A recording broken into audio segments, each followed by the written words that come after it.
بہت سال پہلے پہاڑوں اور سبز وادیوں کے درمیان واقع ایک شاندار سلطنت تھی جس کا نام تھا سلطنت نور آباد۔ یہ سلطنت اپنی خوشحالی، انصاف اور ایک نہایت پیاری شہزادی کی وجہ سے مشہور تھی۔ شہزادی کا نام تھا شہزادی ایلارا، نرم دل حسین اور بے حد سمجھدار۔ نور آباد کے محل میں آج غیر معمولی رونق تھی، ہر طرف چراغاں، موسیقی اور خوشبوؤں کا سما تھا۔ محل کے باورچی خانے میں ایک نوجوان باورچی یامین مصروف تھا۔ یامین، شہزادی ایلارا جب بھی آتی ہیں پورا محل روشن ہو جاتا ہے۔ آج کی ایپل پائی خاص ہوگی۔ اسی وقت شہزادی ایلارا اندر داخل ہوئیں۔ ایلارا، یامین، مجھے لگا آج رات کی ضیافت کے لیے تمہیں میری مدد چاہیے ہوگی۔ یامین مسکراتے ہوئے، آپ کی موجودگی ہی کافی ہے شہزادی، یہ لیجیے ایپل پائی تیار ہے۔ ایلارا، واہ، تم دنیا کی بہترین ایپل پائی بناتے ہو، اسے میرے کمرے میں بھجوا دینا، میں دوستوں کو بھی کھلانا چاہتی ہوں۔ دوسری طرف محل کے شاہی کمرے میں بادشاہ شاہ زرحان اپنے وزیر خاص دیرکین سے بات کر رہے تھے۔ جہاں پناہ میں سفر سے ایک قیمتی ہار لایا ہوں، یہ شہزادی ایلارا کے سوا کسی اور پر جچے گا ہی نہیں، بے حد خوبصورت، آؤ ہم خود اسے اپنی بیٹی کو دیتے ہیں۔ بادشاہ نے بیٹی کو ہار پہنایا،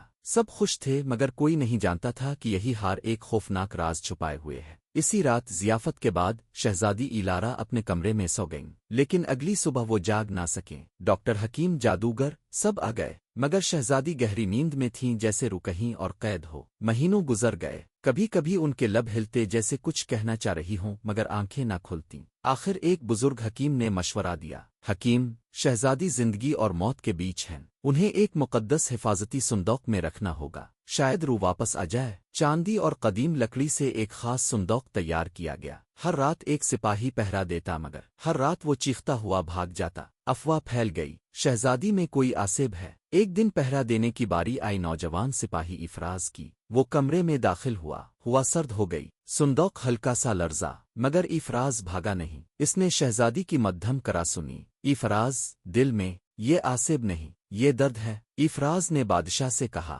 جہاں پناہ شہزادی ہم سے کچھ کہنا چاہتی ہے، ہمیں ان کے ذہن تک پہنچنا ہوگا۔ بادشاہ کے مشیر سہیل نے ایک کہانی سنائی، ایک عظیم جادوگر بابا زائر جو لوگوں کے دل پڑھ سکتا تھا، وہ جنگل میں گوشہ نشین ہو گیا۔ افراز اور اس کے دوست حارث اور نویان جنگل کی طرف روانہ ہوئے، زہریلے سانپ، اندھیرا، خوفناک آوازیں۔ آخر ایک پہاڑی کے نیچے دھواں اٹھتا دکھائی دیا، وہاں ایک جھونپڑی تھی۔ بابا زائر نے پہلے انکار کیا، بابا زائر، دنیا لالچی ہے، میں واپس نہیں جاؤں گا۔ افراز، میرا دل پڑھ لیجئے، اگر اس میں لالچ ہو تو میں واپس چلا جاؤں گا۔ بابا زائر خاموش ہو گیا۔ بابا زائر، تم سچے ہو، میں چلوں گا۔ محل پہنچ کر بابا زائر نے کہا، شہزادی کی روح ایک کالے کرسٹل ہار میں قید ہے، یہ کام کسی قریبی شخص نے کیا ہے۔ بادشاہ کے حکم پر سچ سامنے آیا، وہی وزیر دیرکین مجرم تھا۔ دیرکین، میں چاہتا تھا میرا بیٹا ولی عہد بنے، حسد نے مجھے اندھا کر دیا۔ افراز نے کرسٹل توڑا، ایک روشنی پھیلی۔ ایلارا، پتا جی، شہزادی زندہ ہو چکی تھیں۔